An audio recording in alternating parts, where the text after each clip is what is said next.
Hello दोस्तों, Vagishwari online classes में आपका एक बार फिर से स्वागत है। मैं हेमंत आज लेके आया हूँ अर्थशास्त्र यानी कि इकोनॉमिक्स की क्लास।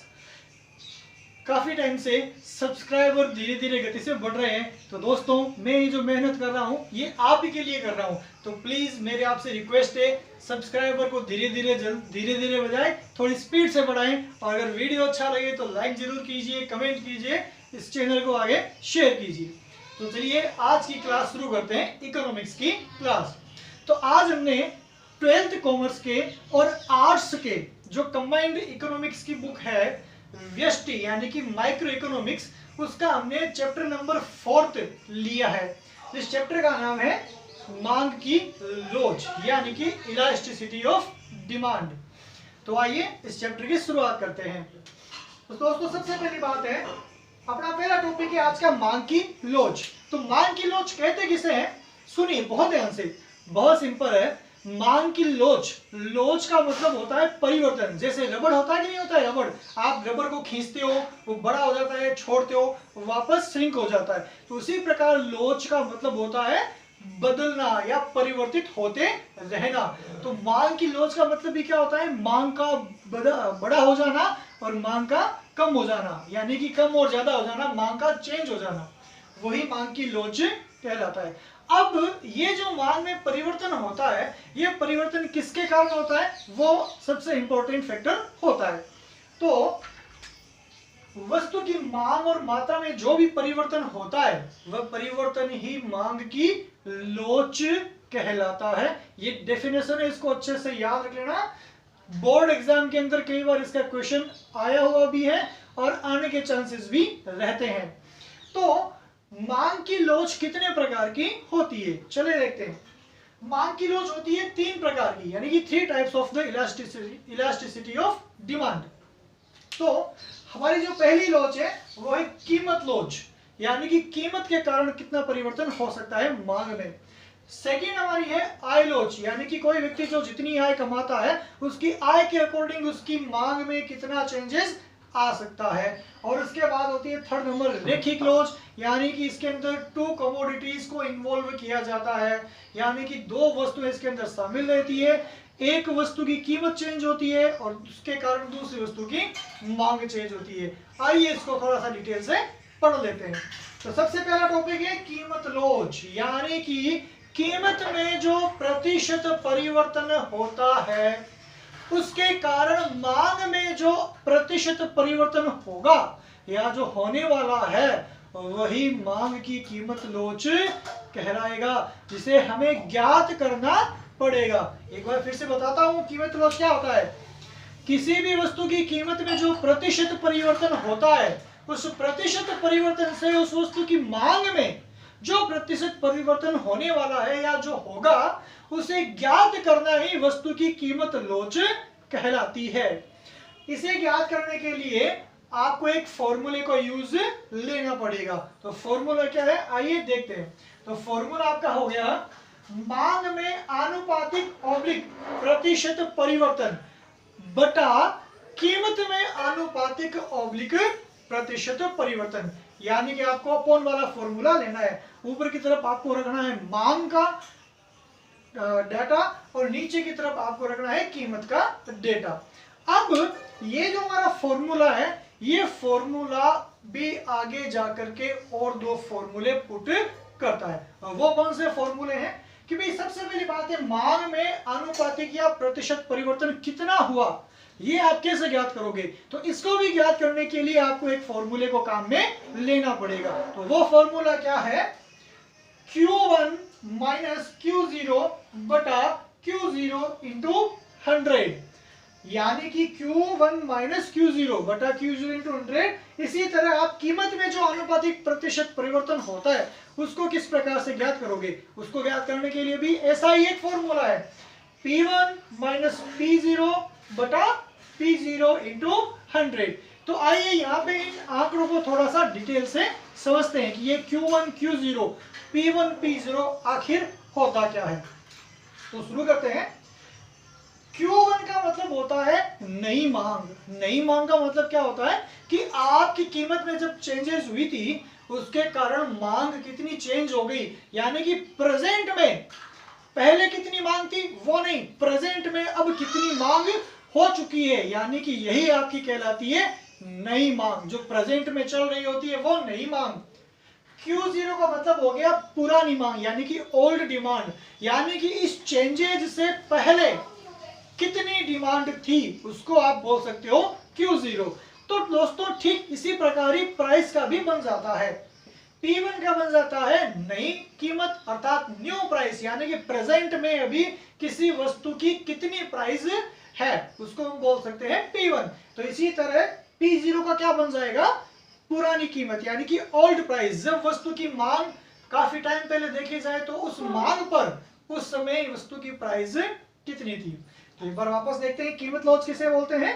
कीमत में प्रतिशत परिवर्तन से मांग में जो आनुपातिक और प्रतिशत परिवर्तन होता है उसी को हम ज्ञात करते हैं, और ये ज्ञात करना ही क्या कहलाता है, मांग की कीमत लॉज कहलाता है। इसको ज्ञात करने के लिए आपको ये फॉर्मूला अच्छे से समझना भी पड़ेगा, इसको याद भी रखना पड़ेगा। दोस्तों याद रखना, बोर्ड में 100% इसका एक 4 नंबर का क्वेश्चन आएगा।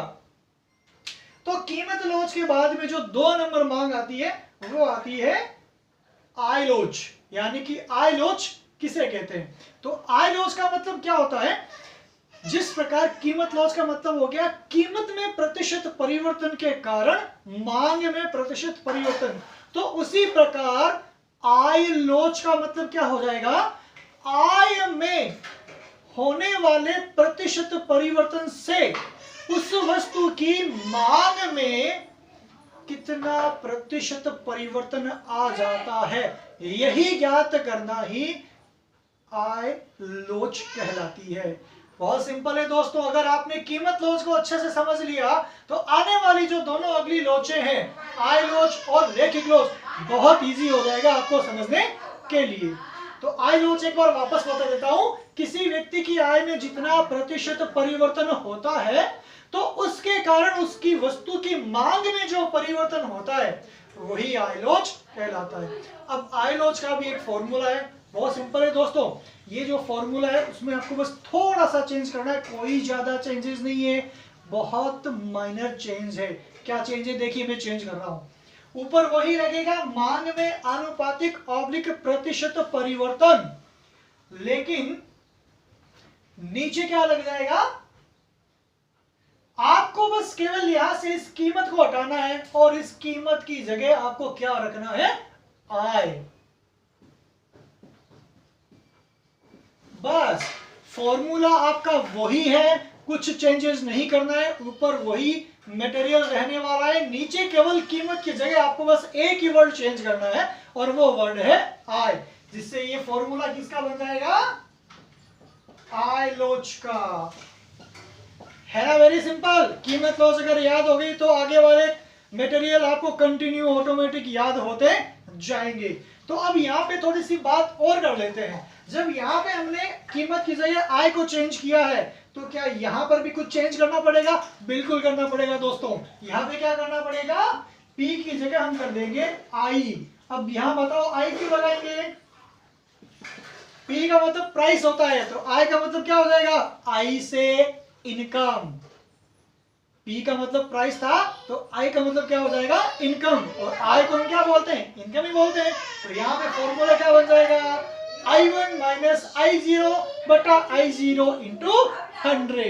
याद रखिएगा दोस्तों, यहाँ पर भी चेंज कर देना है, P1 की जगह I1 और यहाँ पर भी कर देना है P0 की जगह I0। अब यहाँ पे भी आपने थोड़ा बहुत चेंज करना है, नई कीमत की जगह आप क्या लिखोगे, नई आय, और पुरानी कीमत की जगह आप क्या लिखोगे, पुरानी आय। बहुत सिंपल है दोस्तों, वापस बता रहा हूं एक बार, आय लॉज का मतलब क्या होता है, किसी व्यक्ति की आय में जो प्रतिशत परिवर्तन होता है उससे उसकी मांग में कितना चेंजेस आता है उसे ज्ञात करना ही आय लॉज कहलाता है। तो दोस्तों इसी प्रकार से हम बात करते हैं थर्ड नंबर पॉइंट का, यानी थर्ड नंबर पॉइंट कौन सा है, रैखिक लॉज। यहाँ पे सबसे पहले मैं आपको एक बात बता दूं, इस रैखिक लॉज का एक नाम और भी है, इसे इकोनॉमिक्स की एक और भाषा के अंदर आड़ी तिरछी लोच भी कहा जाता है। तो नाम याद रखिएगा, रेखिक लोच आए या आड़ी तिरछी लोच आए, दोनों का मतलब एक ही है। तो अब ये आड़ी तिरछी लोच होती क्या है? कुछ नहीं दोस्तों, बहुत सिंपल है, वापस यही की यही चीजें घूम फिर के आएगी। कैसे आएगी कि रेखिक लोच का मतलब क्या होता है, एक वस्तु की तो होगा कीमत में प्रतिशत परिवर्तन, लेकिन दूसरी वस्तु की मांग में हो जाएगा आनुपातिक या प्रतिशत परिवर्तन। ऊपर की जो दोनों हैं, कीमत लोच और आय लोच, उनके फॉर्मूले चलते हैं केवल एक ही वस्तु पर, लेकिन जो थर्ड नंबर आती है रेखिक लोच, उसका जो फॉर्मूला चलता है वो चलता है दोस्तों दो वस्तुओं पर। वापस सुनना ध्यान से, एक वस्तु की होगी कीमत चेंज, उसके कारण दूसरी वस्तु की हो जाएगी मांग चेंज, तो वो आपकी क्या कहलाएगी, रेखिक या आड़ी तिरछी लोच। तो अब यहां पर यह भी देखना पड़ेगा, क्या हमारे फॉर्मूले में कुछ चेंज होगा क्या? बिल्कुल होगा। यहां वस्तुएं दो आ चुकी है तो हमारा फॉर्मूला भी थोड़ा चेंज हो जाएगा, रहेगा यही, लेकिन कुछ चेंज हो रहा है, तो बहुत ध्यान से देखना दोस्तों। ऊपर लिखा हुआ था मांग में आनुपातिक ऑब्लिक प्रतिशत परिवर्तन। अब हम यहां पर क्या कर देंगे,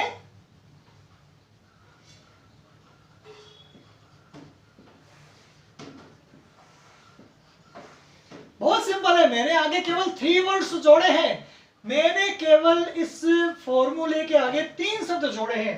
एक्स वस्तु की मांग में आनुपातिक ऑब्लिक प्रतिशत परिवर्तन। तो इसी प्रकार मैं क्या करूंगा, नीचे वाले फॉर्मूले के अंदर भी 3 वर्ड्स चेंज कर देता हूं।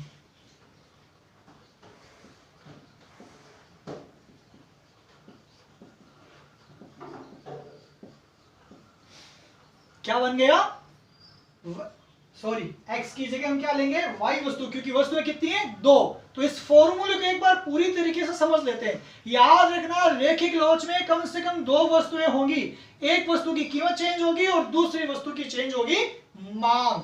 तो मांग वाला जो फॉर्मूला वो ऊपर रहेगा, कीमत वाला रहेगा नीचे। तो फॉर्मूला क्या बन जाता है, x वस्तु की मांग में आनुपातिक ऑब्लिक प्रतिशत परिवर्तन बटा y वस्तु की कीमत में आनुपातिक ऑब्लिक प्रतिशत परिवर्तन। याद रखना, वस्तुएं 2 हैं, ऊपर की तरफ हमेशा मांग आएगी और कीमत फॉर्मूले में हमेशा नीचे की तरफ ही आएगी।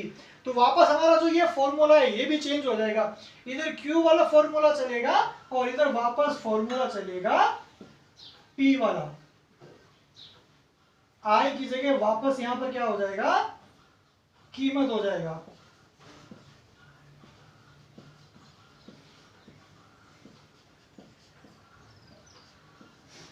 तो दोस्तों आज हमने क्या पढ़ा, चैप्टर नंबर 4 के अंदर मांग की लोच को हमने डिस्क्राइब किया था। तो मांग की लोच किसे कहते हैं, किसी वस्तु की मांग या उसकी मात्रा में होने वाले परिवर्तन को। फिर हमने उसके टाइप्स पढ़े, 3 टाइप्स होते हैं, कीमत लोच, आय लोच और रेखिक लोच, इसको पढ़ा और इसके साथ साथ के फॉर्मूले भी पढ़े।